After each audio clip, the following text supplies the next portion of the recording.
National Hurricane Center says the current path of the storm is a worst-case scenario for the region. ABC's Whit Johnson joins us there live now. Whit, give us a sense of what you're experiencing on the ground. Hey, Lindsay, well, I can tell you that ever since this storm, Milton, made landfall, the hurricane-force winds, we can really start to feel it. We're inside a very secure, we're calling it a bunker, but it's a big parking structure where we've been set up. But let me show you over the edge here. You can get a look at just these bands of rain that are coming down and the wind gusts. We've been seeing the palm trees bending in the wind, the sign across the street. We've actually seen some debris and some other stuff blow down the road here. Again, we're in a safe location. When the gusts pick up, we back up a little bit. But this is what officials have been warning about. We were here a couple weeks ago with Hurricane Helene. We knew that this would not just be a storm surge event, but also a wind event. And officials, I was actually talking to the fire chief earlier today, the fire chief of Tampa, who said that as the storm is hitting, which is right now.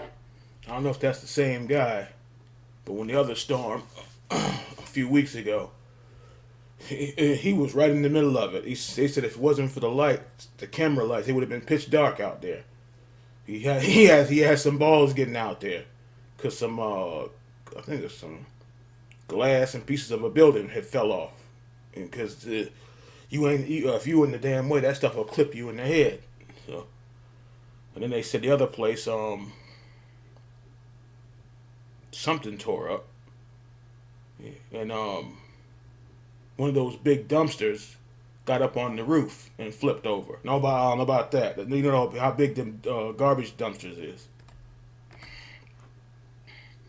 They cannot send their emergency crews out to save people. So if people are not in a safe place right now, they're pretty much on their own. This is why they were really encouraging people to get out and heed those evacuation warnings, because of this combination of the rain, up to a foot of rain they were expecting in Tampa.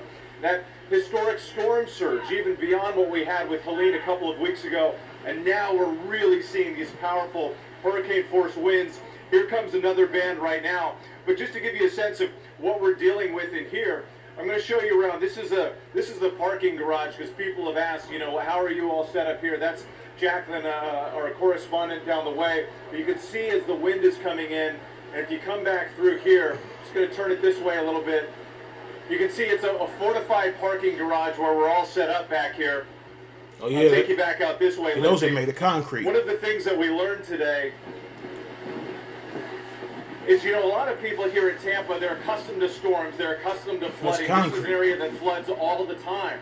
But we spoke with a lot of people who were shocked and surprised by what they experienced with Hurricane Helene.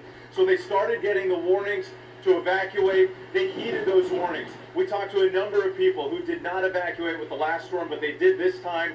The city of Tampa Bay had to open a number of shelters to get everybody to a safe place. More than 13,000 people are sleeping in a shelter tonight.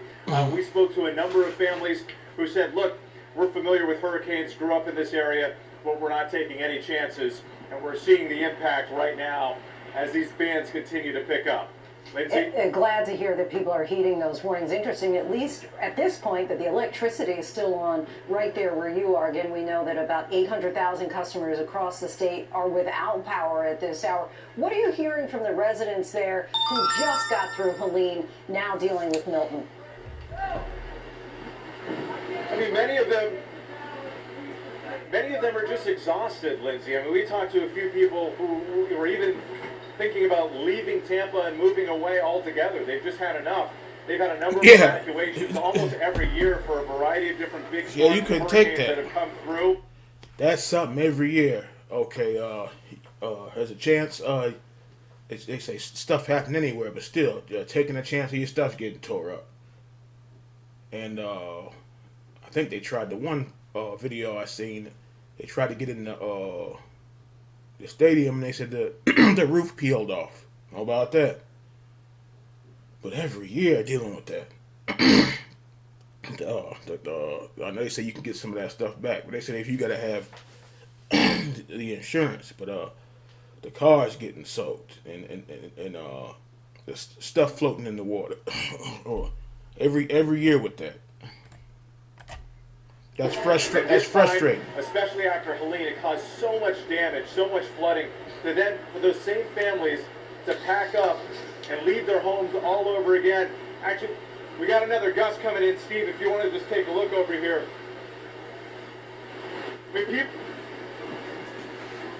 sorry, Lindsay, just picking up on that point. Just wanted to show you the power of some of these gusts coming through. But to pick up on that point, people are exhausted. They're tired. They're hoping that this isn't as bad as what was forecasted. We'll wait to see what happens with the surge. Yeah, Obviously, that this wind storm, will kick your heading ass. further to the south, whereas Helene went to the north. So there may be a different impact when it comes to the storm surge and the flooding, but no doubt this is going to cause a lot of damage. Yeah, we can imagine just punishing That is wind rough. and rain there, Whit, and we're glad to see that you and the crew are staying safe. Thank you so much. That is rough, boy. Whew. Oh, then they said the tornado was right behind it. That was mixed in to go with it. I said, oh. What do they say? Florida the hurricane, Texas the tornadoes, and California the earth. That is some scary shit. The earth opening up. I mean, the ground opening up. Ooh, oh boy, make you shit in your clothes. That shit is so scary. But like I said before, this every year the stuff getting tore up. And like he said, the guy said people have had enough. Moving away. Like I see the one picture here, the boat done floated up on the man's property, somebody's boat. Yeah, that's the one they was talking about. I'm thinking it was the other type of dumpster. That's the long dumpster. If that's the dumpster up on somebody's roof, whew, man.